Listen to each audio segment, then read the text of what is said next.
thank you everybody for coming down today. You know, we want people in our community to come to the Bosque. This belongs to us. It belongs to not just our generation, but to future generations. And unfortunately, over the past several weeks, AFD has responded to 13 fires in the Bosque, 15 in the last month, if you take the area all the way from Bernalillo down to the south. We want to do two things today. We want to ask for the community's help, and we want to tell the community what we're doing about the situation. As I said earlier, the Bosque is something that we cherish. It's a generational asset for our community, and it is something that we want to take care of today and that we want to have for our children and our grandchildren in the future. That's why we spend so much time doing renovation projects in the Bosque. That's why we invite people to come to the Bosque. I just talked to this wonderful lady here with her dog Sam, who moved here from Texas a year ago, loves our city, loves walking every day in the Bosque. I just talked to a family when I walked in here who it looked like 3 generations, looked like mom, dad, the kids, and the grandparents were here, and they were on bicycles. They were doing the things that we want people to do. We want you to come to your Bosque. We want you to enjoy it. We want you to hike, bike, be healthy, be well. But we also are asking our community to open up their eyes and their ears and help us. When we have this many fires in this brief of a time frame, there certainly is suspicious activity taking place. And I'm going to have Chief Downey talk about that in just a minute. But what we're going to do, and what we talked to Chief Eden and Chief Downey about this morning, is we're ramping up our patrols in the Bosque. We've got several options and several things that we do as a community. You can see we've got the airboat behind me, which was an APD airboat. We've got our mounted patrol. We've got bicycle patrols. We have open space patrols from the city of Albuquerque, but we also have great volunteers like are standing behind me. We've got Mary Lou with us, Lance, Joe, several Richards and David are here with us today. And these folks volunteer, and they're coming down here, and they are our eyes and our ears when it comes to protecting the Bosque. So there's a couple of things that I'd like our community to do. As I said earlier, come down, enjoy the Bosque. Bring your cell phone with you. Everybody's got a cell phone now. In fact, this wonderful, lovely lady I was talking to earlier, I asked her, she said she's keeping her eyes open, and she's saying, I've got this with me. So if I see suspicious activity, we want you to do 2 things. If you see fire, we want you to call 911. If you see suspicious activity, we don't want you to approach anybody, but if you got a camera with you, take a quick picture. Call us at 242-COPS. We are offering a $1,000 reward for any information leading to the arrest and conviction of anybody who's been starting fires in the Bosque. And we know that people talk amongst themselves. We know that people that commit crimes oftentimes brag about that. We know that somebody out there in the community has some information. So if you do, please call us at 242-COPS and let us know the information that you have, and we can put a stop to this. We've been lucky, and we have a fire department that's good at what they do. Last night, I know the wind started blowing. We had 3 fires just last night, and the wind started howling. Late in the evening, we've got these cold fronts and kind of fighting with different fronts coming through here, and it's creating wind. We always have debris that's down in the Bosque. There's always things on the ground just because of the nature of being in a forest like this. There's always something that will burn. So when we look at the facts, we know that about 70% of all the fires that we have here are somehow human caused, whether those are accidental or intentional. We know that lightning can also strike, and we always have to pay attention to that. But I'm very thankful, and I'm going to have Chief Downey come up in a minute, for the men and women of the Albuquerque Fire Department. Right behind us was the 5-acre fire that we had several weeks ago. The men and women of AFD, who work in conjunction with Bernalillo County Fire Department, they work with our state and federal resources as well. They're always good about resourcing these fires. But the best way to stop a fire is not to start a fire. So if we can have the community working together and working with our law enforcement, I think we can make a big difference. Chief, you want to come up and talk about some of our efforts here? Sure. And some of the things that people can do. And then I'm going to have Matt Schmader talk to you about what you can do if you want to be one of our open space volunteers. Because as I said earlier, having people in the Bosque doing good, healthy things is one of the best things we can do to help prevent and report fires when they start. Because when we catch them early, that's how we get them out quickly. And when we don't catch them early, that's when we've got bigger problems. Chief Downey. Thank you, Mayor. As the mayor indicated, we've had several fires going back to the 24th of January, and over the last 6-week period. We have no reason to believe that any of those were caused by natural causes. They're all human-caused fires, and we consider them all suspicious. We do not have a suspect for any one or any of the additional fires at this point. There is not one suspect. We do have cameras in the area. There's one, you can see right here, that we're using, and there are other cameras throughout the open space that you can't see, and that's intentional. We have as many eyes and ears on this as we possibly can. Our fire department is patrolling every day of the week for 6 hours a day. In addition to the volunteers, we want as much presence as we can get in the open space. It is not our policy to close the open space when the fire hazards are greater. We want the responsible recreators and citizens in the open space. This fire behind us was called in by 4 citizens that night to 911. The fire last night was called in from a city security team member, not the fire department. Early calls to 911 lead to early and rapid response, which is what we've had every single time, and we need the public's help to continue with that. What I also want to say is we're getting a lot of questions about why are we having fires in January and February, and that's because it's always fire season in New Mexico. We always think about May, June, and July as the hot, warm, dry, windier months. Fires just burn hotter and faster then. The potential for fires exists all the time. If you look at the fuels that are behind you all, they're all small, they're all dry, and they're all continuous, which means they'll burn. They won't burn as rapidly, but they will burn.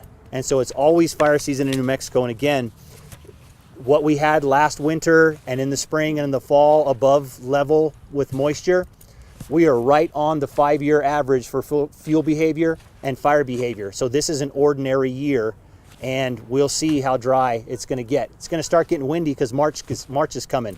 This kind of behavior in terms of how things are going to burn is very, very predictable.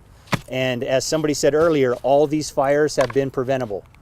So we want everybody to help us as a community. Everybody's involved in this. The mayor's correct. 6 or 7 agencies a couple of weeks ago out here. Bernalillo County, Rio Rancho, Corrales, Sandoval County.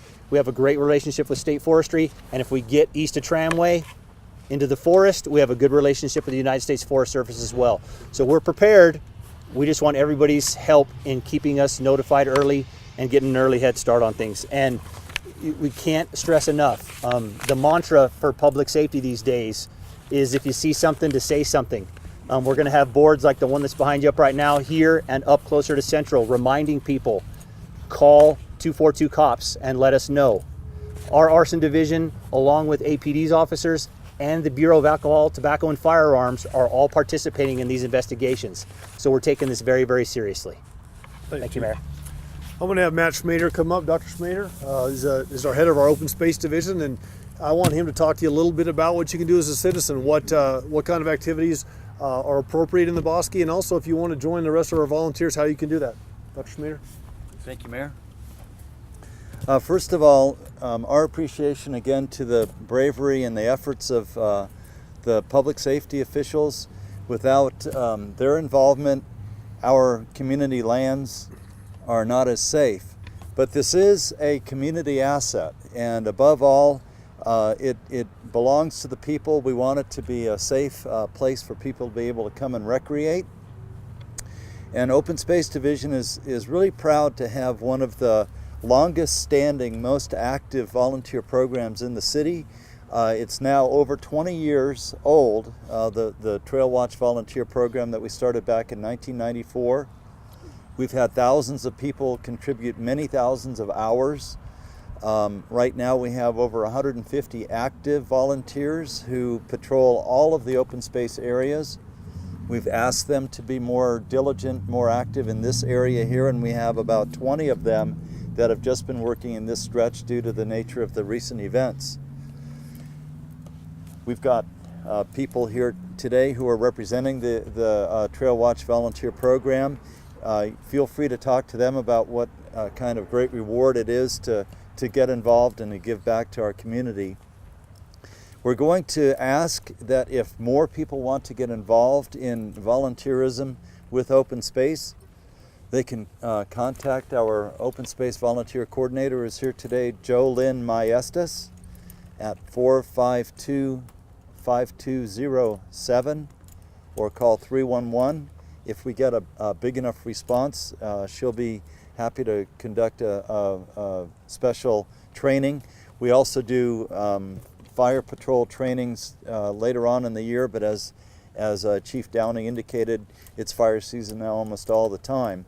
But we do appreciate the efforts of public safety and the community in helping us try and do as much as we can to make this Bosque safe for us. Thank you. Thank you.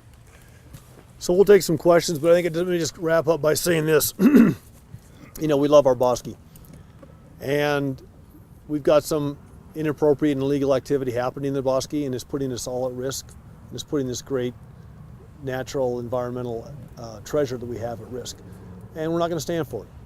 So we've got ramped up patrols by AFD, we have ramped up patrols by APD, we have our volunteer corps out here, we've got hundreds and hundreds of pairs of eyes and ears, and we're just asking everybody to be diligent, and if you see something, say something, call 911. If you have if you see a fire, if you see the first start of a fire, call 911. If you have any information leading to the arrest and prosecution of any individual that's illegally lighting fires in the Bosque, call us at 242-COPS. There is a reward standing by. So as a community, we always do better when we fight illegal activity together. That's what we're doing, and I think it sends a strong message to our community and to those who are perpetrating bad things. So with that, we'd be happy to answer any questions you have. Whether it's one fire or several, you know, they're so bad. Chief, Whether it's one fire or several, it's so bad. Is this kind of like the tipping point, or how severe is it since we have multiple fires that are man-made? How severe is are we worried about it continuing? Yes. Until we catch this person? Absolutely. Every fire has been either on a Friday, Saturday, or a Sunday. Whether that's a pattern or not, we don't know yet. But I mean, we're patrolling 7 days a week because this is very, very unpredictable. Whether this is one person or more than one person, we're taking the threat very, very seriously. I just want to say we're also flying, you know, our helicopter on our airplane, our fixed wing airplane. Chief Eden and his team have that aircraft flying up and down the Rio Grande more often as well. Go ahead, sorry. Talk about the cameras you have out here. Are we talking traditional surveillance cameras or these trail cameras? How many of them are there? Have you all put more in place in the last month than you had maybe in months prior? Talk a little bit about that. They're game cameras? Be vague. Yeah, I will Yes. be. Yeah, they're game cameras. When there's motion, they activate and they shoot for a while, and then our arson investigators are out here regularly checking in on any surveillance they might have captured. But I won't tell you where they are, how many. Well, that's I guess talk about this though. Is that if somebody's going to come out here and try to do some of this stuff, there's probably a pretty good chance they're going to get caught and not even realize. Here's the idea. We've got, if you look over here, we've got one of our trailered units. That thing's pretty easy to see. It takes high resolution photographs and film. It sends them back to our real-time crime center. Some of the other cameras, as Chief said, are more like the game cameras, where they're action motivated. They are hidden. These cameras are not easy to see, and so they're out there. So we do want people to know that we do have more cameras than we normally have. And also the good news is we went to the state legislature this year, and one of the things we asked for from the capital outlay request were for more cameras. And last I checked, we got somewhere near $400,000 from our state legislators, so we'll be buying more cameras as well. And we found this to be an effective crime-fighting tool, whether it's a neighborhood that maybe have a rash of car thefts, or whether it's the Bosque where we have fires. Mayor, you mentioned you don't want to have to close any of the open space due to fire danger, but I mean, at what point are you going to have to consider possibly closing some of these spots? Because obviously you can't patrol all of it in such a big area. Chief hit on this a little bit earlier, and I know you're a little bit newer to town, but if you go back to our first term, and this is a reminder to kind of everybody that's here too, in our first term, then Chief Breen sat down with me and he said, Mayor, look, there's a propensity to want to close the Bosque when fire season hits. They convinced me as a mayor that one of the best things you can do is actually not close it down, because when you close it down, you still have people doing the wrong kinds of things, and you don't have any of the people hiking, biking, walking their dogs, doing the right kinds of things. So we made a decision in our first term that we would do everything we can not to close it down, because we want you, we want your family, we want people in the Bosque doing good things, the right things, healthy things, and you then become a set of eyes and ears that you can call us on 911, or you can call 242-COPS if you see something. And as Chief said, the absolute best way for us to combat a fire is to get on it very quickly, resource it heavily. I talk to Chief about this all the time. You will never get in trouble with me as a mayor by over-resourcing a fire. You throw everything you have at it, and then if we have to explain the cost later, that's fine. I don't want to be explaining why we didn't do that. So we haven't, I don't think in my time as mayor, we've actually ever had a full closure. We'll put restrictions in place. We're probably already under type 2, aren't we? We're always in stage 1. Yeah, we're already in stage Always in 1. stage 1 Once restrictions. explain that. That simply means you can't have any open campfires, any smoking, anything like that. We're always in stage 1 restrictions. What stage 2 restrictions basically means is we start to limit you can't use a chainsaw, you can't use a combustion engine. A lot of the work that might get done in the Bosque that initiates a combustion process is limited during stage 2 restrictions, but we're always in stage 1. Smoking's never allowed, campfires are never allowed. That's all part of the ongoing restrictions. Chief, were any hidden homeless encampments found anywhere near these fires? Any of them? No. Now these look like these. What you want to talk about? That look. It looks deliberate. I mean, it looks. I don't know if we're gonna get too much detail, but Right. We have reason to believe this is deliberate. Are you seeing a pattern at all with some of these cases going back a couple of weeks now? I mean, do they have a similar kind of makeup at all, or does it kind of vary? Or All I'll tell you is there's a pattern. That's why we think it's suspicious. Is it easy to say if it's one person or several? Do you have any enough evidence? It's not. No, we don't have any individual suspect. Whether this is several people or one, that we don't know. but somebody does know.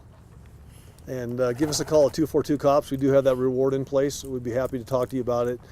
We want people to consider the consequences of this. This is a big deal, and we need to put a stop to it. So I think as a community we can do that, but we need folks' help.